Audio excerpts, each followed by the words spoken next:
Dans le domaine proprement scientifique, c'est également déjà sous l'Ancien Empire, en tout cas sous Djoser, en 2778 déjà, tous les éléments technologiques de la civilisation égyptienne étaient en place. Qu'il s'agisse de la médecine, qu'il s'agisse de la mathématique, la géométrie, comme l'algèbre ou la trigonométrie, qu'il s'agisse de la mécanique ou de l'architecture, tous les éléments technologiques de la civilisation égyptienne étaient déjà en place sous la troisième dynastie. Je vous montrerai tout à l'heure le pharaon de cette époque, qui a justement un type africain affirmé, et c'est sous ce pharaon que vivait le grand savant polyvalent que les Grecs avaient divinisé et qui s'appelle Imhotep. Et on pense que Imhotep était à l'origine de la plupart des inventions du temps de Djoser.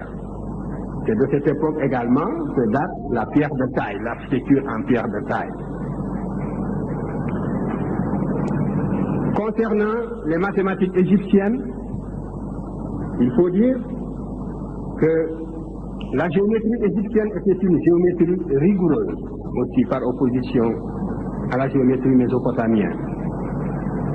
Nous avons un papyrus qui est très connu, le papyrus Ring, qui le scribe a recopié des textes plus anciens remontant justement à l'Ancien Empire, comme il l'a dit lui-même.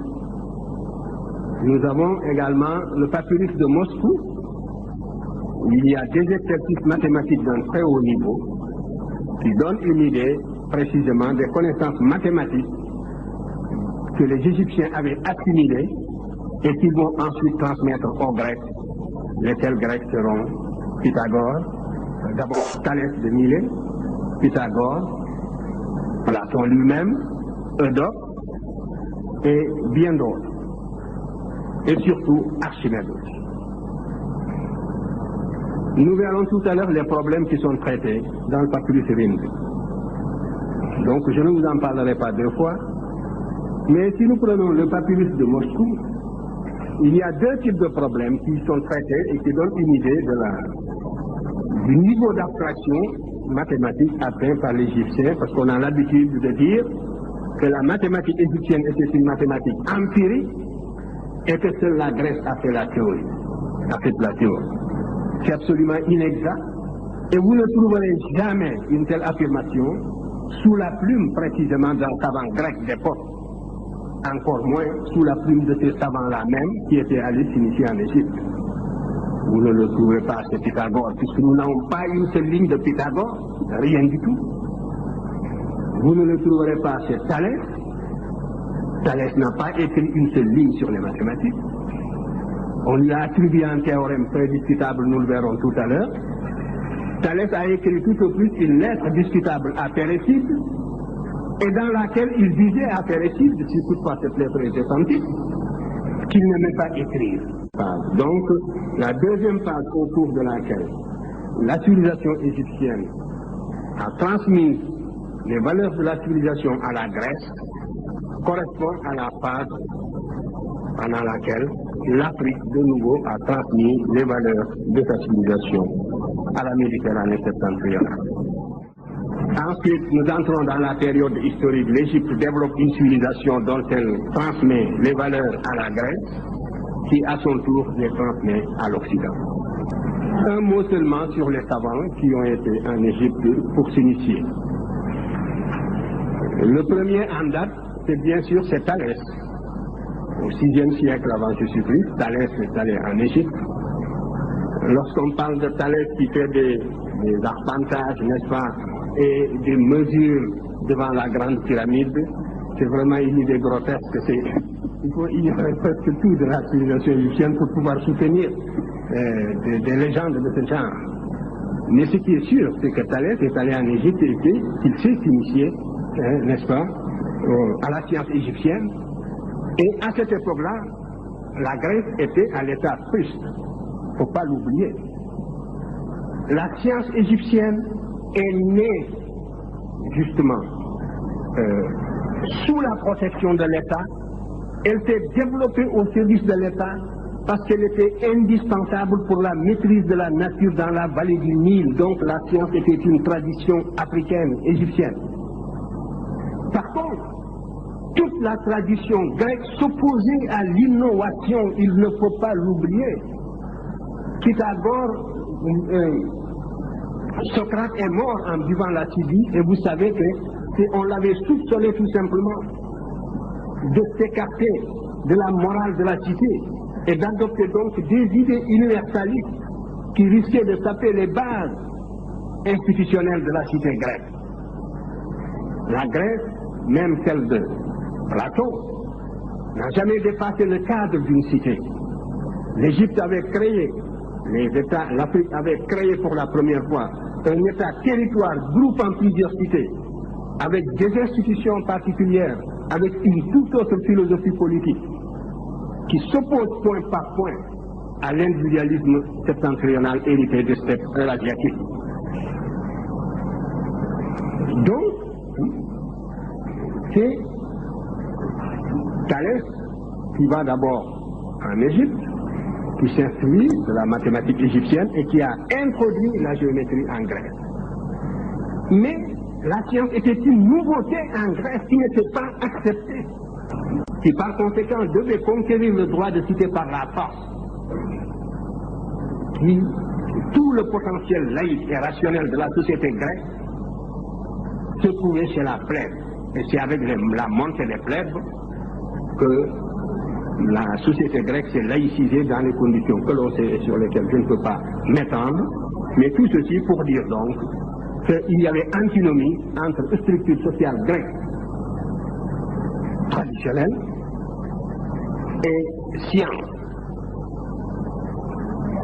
ou philosophie. Par contre, la science et la philosophie, c'est en Égypte qu'elle fleurissait, et en particulier la science. Et c'est en Égypte qu'il fallait aller la chercher. C'est la raison pour laquelle, donc, Thalès y est allé. Il a introduit la géométrie en Grèce à son retour. C'est ce que nous enseignent tous ses biographes. Et quand Pythagore est allé s'instruire auprès de Thalès, Thalès lui a enseigné tout ce qu'il avait appris en Égypte. Et lui a conseillé d'aller à son tour en Égypte.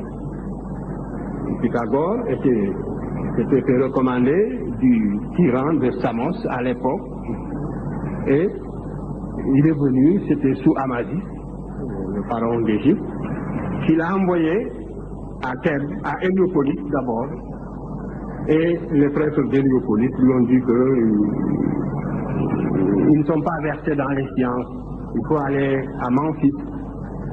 Il va à Memphis, les prêtres de Memphis le renvoient à Thèbes. Vous voyez, les Égyptiens n'étaient pas chauds pour divulguer la science. Il y avait plusieurs niveaux d'initiation. Et malheureusement, vous voyez, une civilisation qui se perd, n'est-ce pas, recèle, si vous voulez, les éléments fossoyeurs même, ses propres éléments fossoyeurs, mais on ne s'en rend pas compte. Et cet esprit initiatique a perdu l'Égypte parce que l'Égypte était une civilisation élitiste. Alors Pythagore va à Thèbes pour se faire initier, et là-bas aussi, on ne le reçoit pas, on le renvoie. On lui fait faire des travaux rébarbatifs qui ne servent à rien, creuser des trous, voilà. Et puis après, on lui dit de l'employer. Et il s'est prêté de bonne grâce à toutes ces brimades. Et finalement, les prêtres égyptiens l'ont pris en sympathie et ont décidé de l'initier. Voilà donc comment Pythagore a fini par vaincre la résistance égyptienne. Et ils l'ont rasé. Donc il y a tout un rituel auquel il s'est soumis. Et il a été initié. Et il est resté pendant 20 ans, 22 ans en Égypte. On ne reste pas dans un pays pendant 22 ans pour apprendre des recettes. Donc, le théorème dit de Pythagore, l'Égyptien le connaissait, c'est un des problèmes, c'est le problème numéro 6 du papyrus de Moscou. Je n'ai pas le temps de m'étendre sur tout cela. Dans la duplication du carré, il fallait absolument aboutir également au théorème, justement, de Pythagore. Et les Égyptiens ont défini une longueur qui permet de construire un carré double et qui est égal à A racine de 2, le nombre irrationnel par excellence.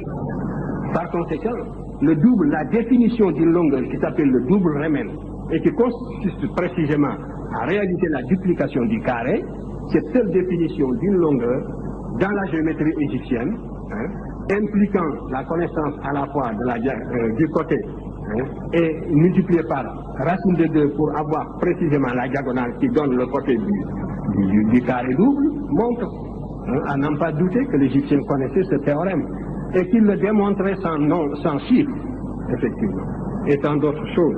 Et par voie de conséquence aussi, les nombres irrationnels que l'on a attribués à Pythagore. Ainsi donc, c'est comme ça que Pythagore est resté si longtemps en Égypte pour s'instruire. Et les Égyptiens ont souvent dit, que souvent Diodore l'a relaté, que les Grecs, une fois rentrés chez eux, s'attribuent toutes les sciences qu'ils ont apprises en Égypte. Ce n'était pas un secret.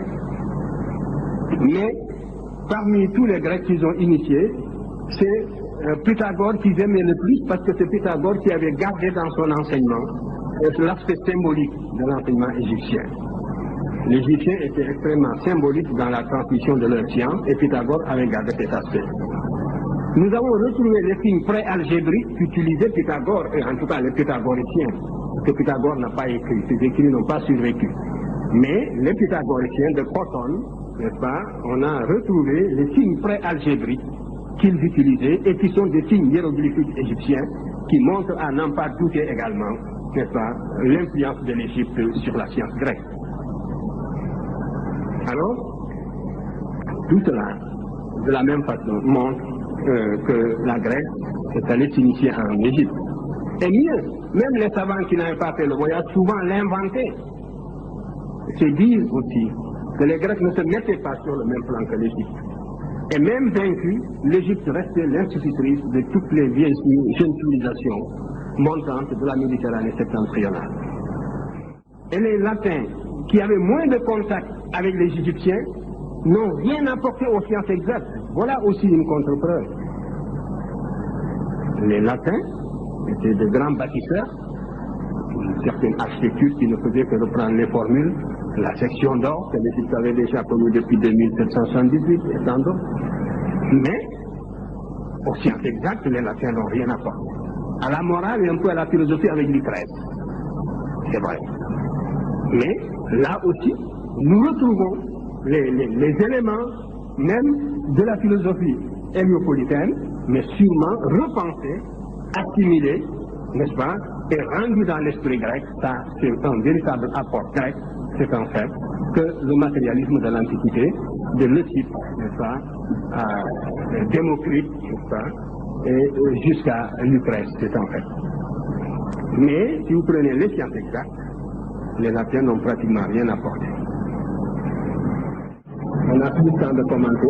Alors cette balance quand même, qui montre, si vous observez, s'il y a des mécaniciens dans cette salle, des mathématiciens, spécialistes en mécanique, vous devez voir que rien que cette balance, cette image, suppose la connaissance de toute la théorie d'Archimède sur les leviers.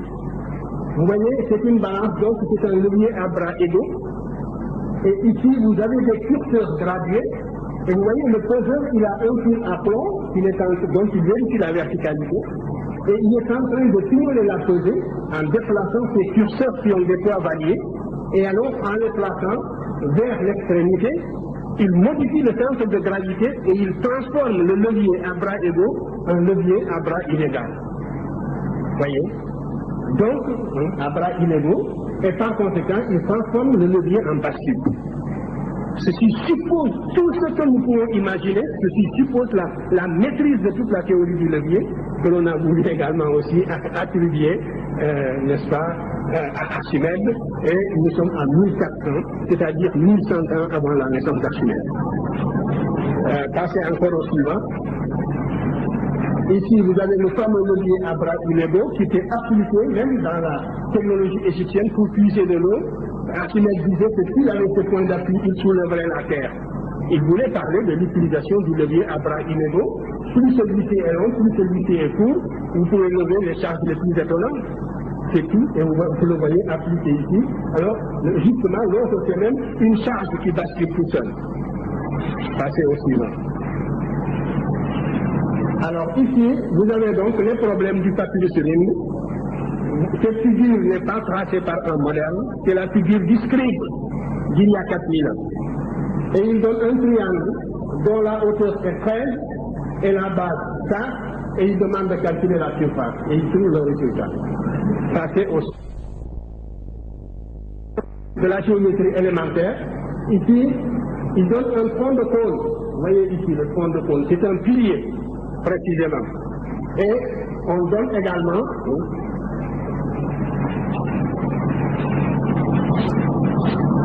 alors la hauteur est égale à 30 et toute la base, donc le cylindre est égal à 30, c'est un problème de trigonométrie. Et le cosinus est égal à 15. C'est le double du cosinus que l'Égyptien donnait. Après, il divisait par 2 pour retrouver les conditions du cercle trigonométrique, sauf que le rayon n'était pas égal à l'unité. Et donc, ça revenait à dire qu'en j'avance le temps de phase, de combien je me lève. Et donc, il demandait à calculer la pente, c'est-à-dire la tangente, et il donne exactement la formule de la tangente, la cotangente. Quand on te donne le sinus et la tangente, on te donne toujours 2 lignes trigonométriques pour te demander de trouver la troisième. Voici ce problème, cette figure, elle est du scribe, elle n'est pas des modernes. Vous voyez le fond de compte qui est donné ici. Et ça, c'est au suivant. Donc, lorsqu'on vous dit que l'Égyptien, ça c'est justement le papyrus en hiératique, le papyrus de Moscou, c'est le problème numéro 14, celui qui traite précisément du volume d'un tronc de pyramide. On donne la base, le côté du carré du sommet, la hauteur, et on demande de trouver le volume. Et c'est là que le scribe a trouvé la fameuse formule dont je vous ai parlé tout à l'heure. A sur 3 est égal à A2 plus B2 plus le produit de A par B. Eh bien, c'est impossible d'accéder à une formule analytique de ce genre par des voies empiriques. Ça, c'est encore un second problème. Ça, c'est justement le problème en hiératique qui est transcrit en hiéroglyphe. Donc, c'est toujours comme ça qu'on fait. Et qui traite du problème donc de la volume d'une demi-sphère. Ceci est une demi-sphère et on demande aussi sa surface.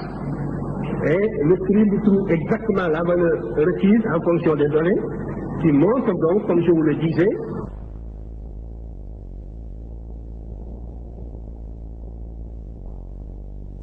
supercherie, parce que Archimède ne pouvait pas ignorer cette donnée mathématique des Égyptiens. Mais comme l'a dit Diodore, tous les Grecs, une fois rentrés chez eux, s'appropriaient les inventions des Égyptiens. Et ça, c'est la théorie d'une surface courbe. C'est la première formule exacte de la surface de la sphère donnée par le problème numéro 10 du papyrus de Moscou. Ça, c'est au suivant. Donc, vous voyez, ce sont des faits scientifiques palpables. Ce n'est pas le fruit d'une imagination. Ici, nous avons aussi cette ellipse. Donc, il s'agissait de calculer la surface que les Égyptiens ont trouvée avec une approximation de près de 1/700. Donc, là aussi, nous voyons effectivement que même les coniques, les Égyptiens les ont abordés, et c'est sur les murs de Luxor. Et c'est la même courbe qui a été reproduite ici pour essayer de retrouver la méthode par laquelle ils avaient calculé la surface de l'ellipse. Par conséquent, même Apollonius de Perse aurait des comptes à rendre assez suivant la piste.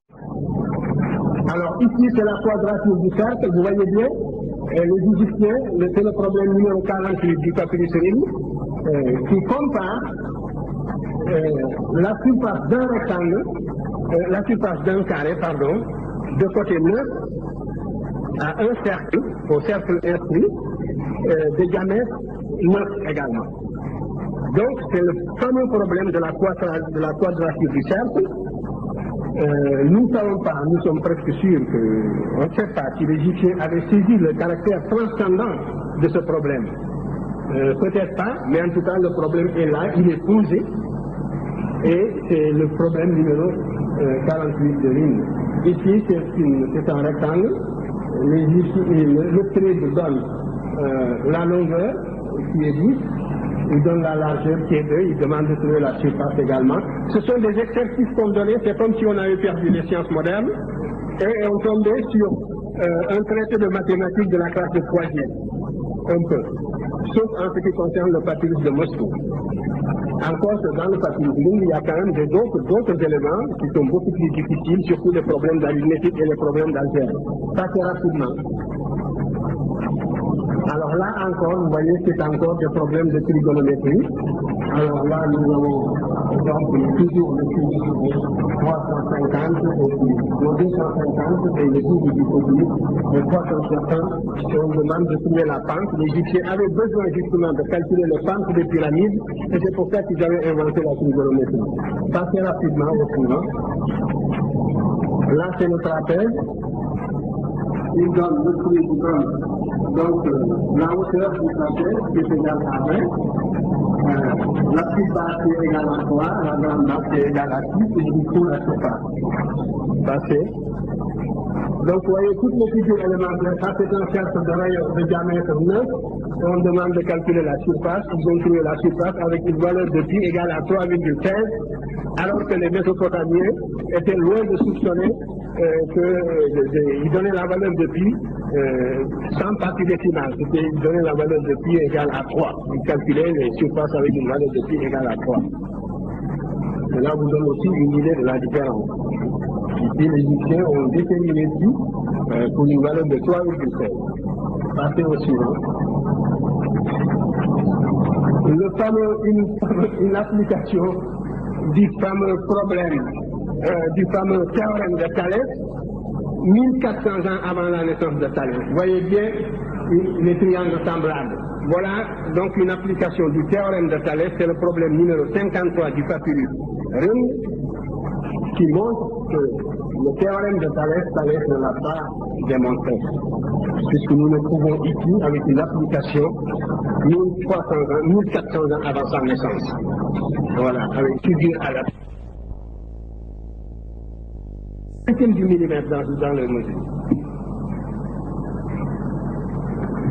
Continuez. Passez au suivant. Alors voilà pour la structure. Regardez ce monument. Regardez le plan, et tout obéissait à des proportions mathématiques sur lesquelles je ne peux pas m'étendre, mais vous voyez bien que l'architecture des autres régions de la Méditerranée ne peut pas tenir la comparaison avec l'architecture égyptienne, et que cette architecture est de plusieurs millénaires antérieure à l'architecture de la Grèce classique du 5e siècle. Alors, passez au suivant. Là encore, c'est le temple de la reine Hatshepsut. C'est une audace architecturale. Ce que vous avez là-bas au fond, c'est le rocher. C'est la fin du pays, c'est la fin de l'Égypte. Et c'est le désert libyque vers l'Afrique. Et au-dessus, ils ont pu consolider la roche et construire un temple qui reste jusqu'à nos jours. Et l'architecture qu'il a fait, vous arrivez ici au deuxième étage, dans une niche latérale, que vous le voyez, vous pouvez voir qu'en vous courbant, il a laissé son portrait, typiquement nègre, avec sa carte d'identité, en donnant son nom et tout, en disant que c'est lui qui a construit justement cet édifice.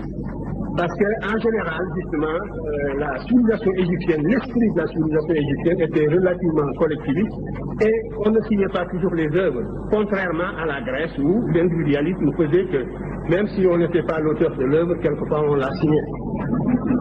Ça c'est un mathématicien. Alors le domaine funéraire de Djoser, le pharaon typiquement nègre que je vous ai montré de la 3e dynastie, 2778, je vous ai montré deux de ces papiers. Voici son domaine funéraire à Saqqara. C'est la première pyramide antérieure même aux pyramides de la 4e dynastie. Ce sont les pyramides à degrés et ce sont justement ces tombeaux que nous retrouvons sous forme de tumuli dans les différentes régions de l'Afrique. Là où il n'y a pas de pierre, ça prend une forme conique. Ça c'est au suivant. Et voilà encore ce fameux domaine funéraire de Djoser, toujours ce même pharaon. C'est passé encore au suivant. Ça, c'est le profilé du jour du domaine funéraire de Djoser, c'est l'autre partie. Nous sommes en 2778, comparé ces colonnes aux colonnes justement grecques du 5e siècle. Donc, on peut naître l'architecture seulement au 5e siècle avant Jésus-Christ, et tout ce que je vous montre, c'est au bas mot, nous sommes à 2000 à 1200 ans avant Périclès, 1500 ans avant Périclès. Ça c'est au au suivant.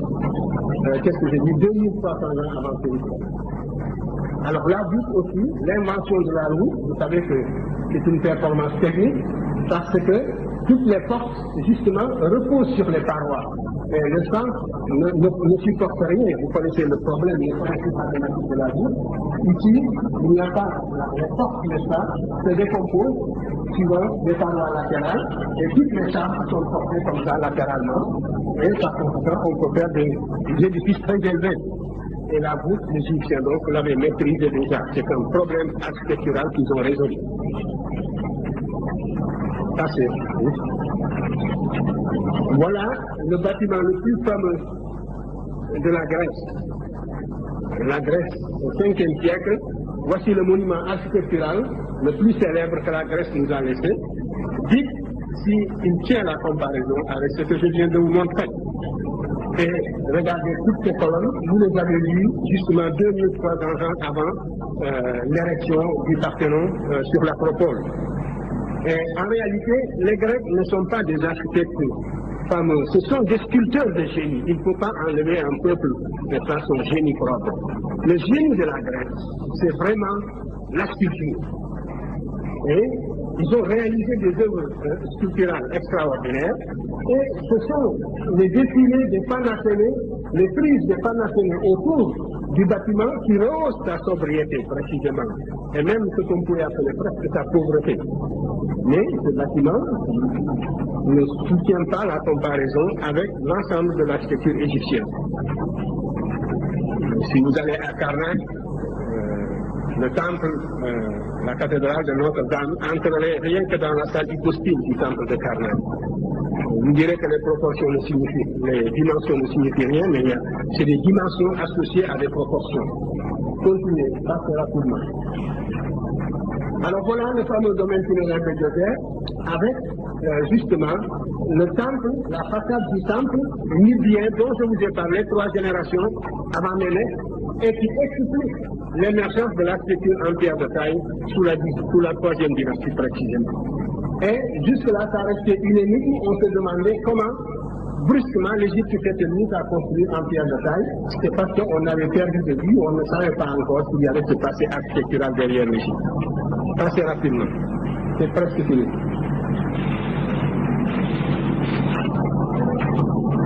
Alors ça, c'est la pyramide de Médou en Égypte et le tombeau des Askia.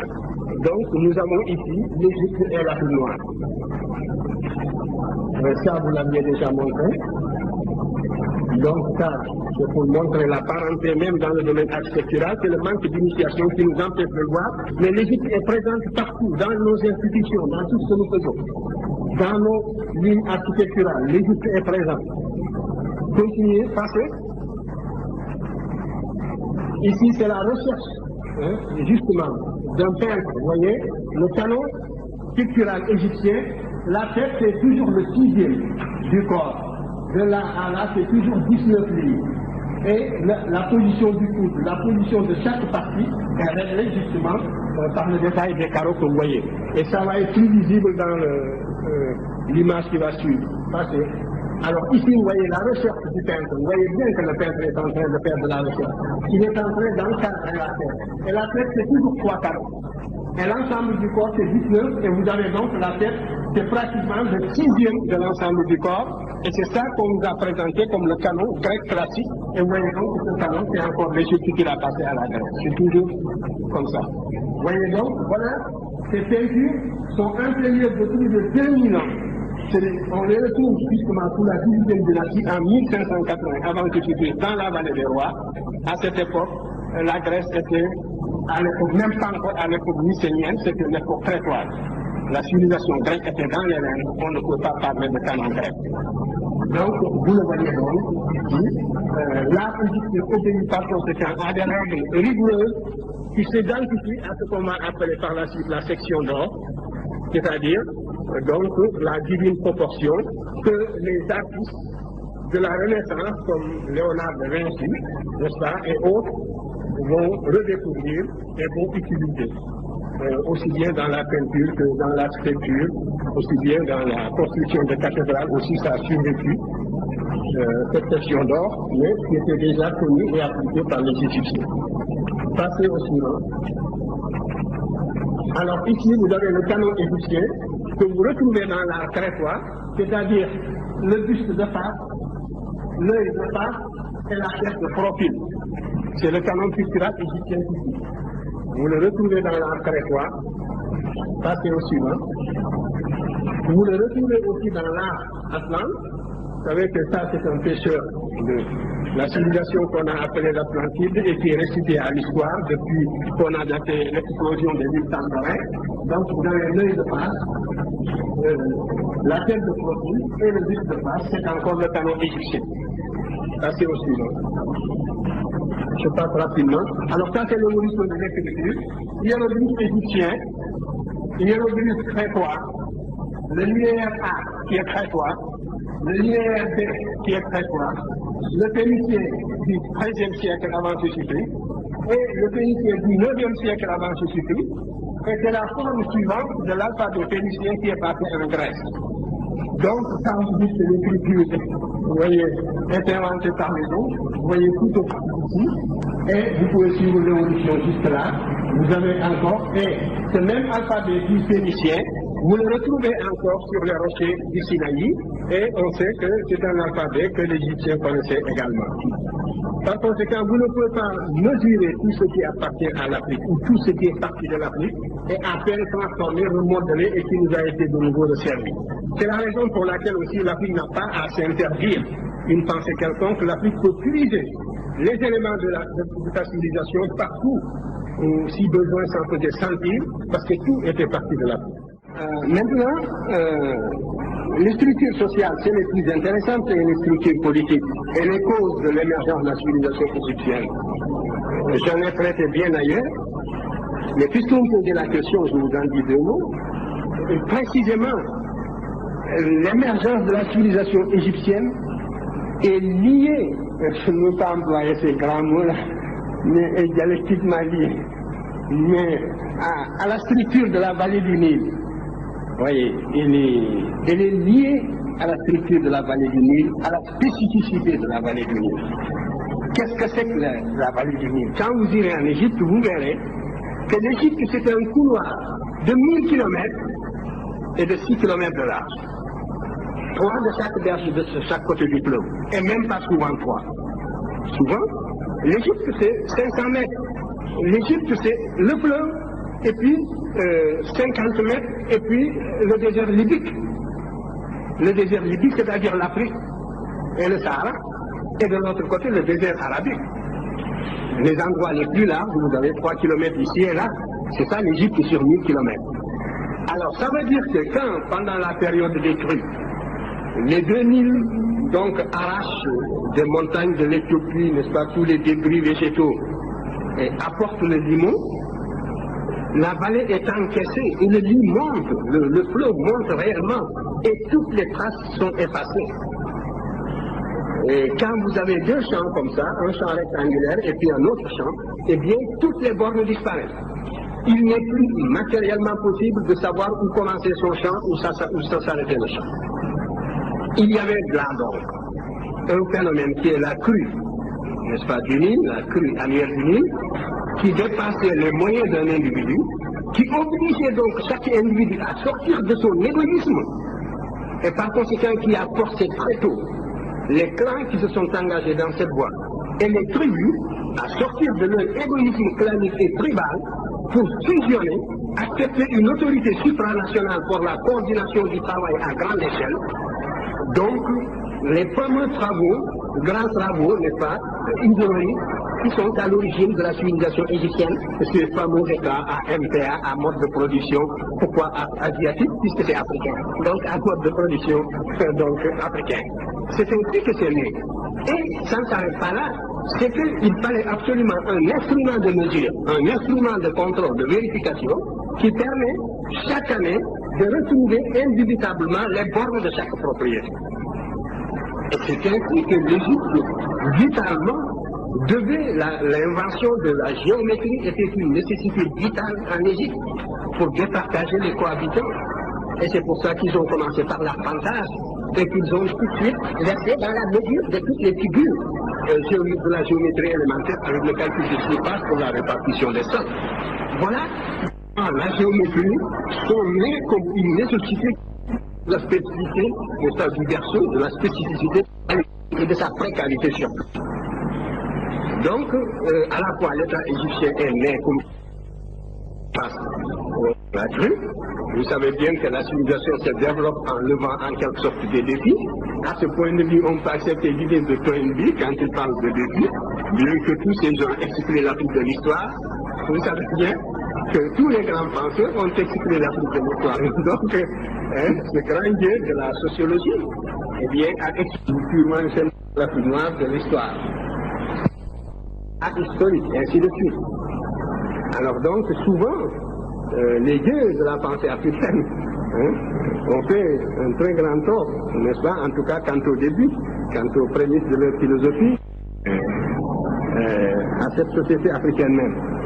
Alors donc, voilà, mais il s'agit d'un défi. Et ce défi de la nature, quand l'homme peut le relever, eh bien, il peut créer la civilisation. Et alors, ce défi était en rapport avec les possibilités de l'homme. Si les défis dépassent les possibilités de l'homme se déplace, il va ailleurs, mais il ne crée pas la civilisation. Et dans la vallée du Nil, donc, le défi a été relevé de cette manière en créant un État supraclanique, supratribal, avec une autorité qui tout de suite prit la figure d'une autorité divine, précisément. Il ne faut pas perdre cet aspect divin de la royauté africaine. Et si j'avais le temps, si je pouvais vous parler des différents types de royauté africaine, vous verriez toute la part, parce que l'Égypte est née avec la science et par conséquent a cultivé la science.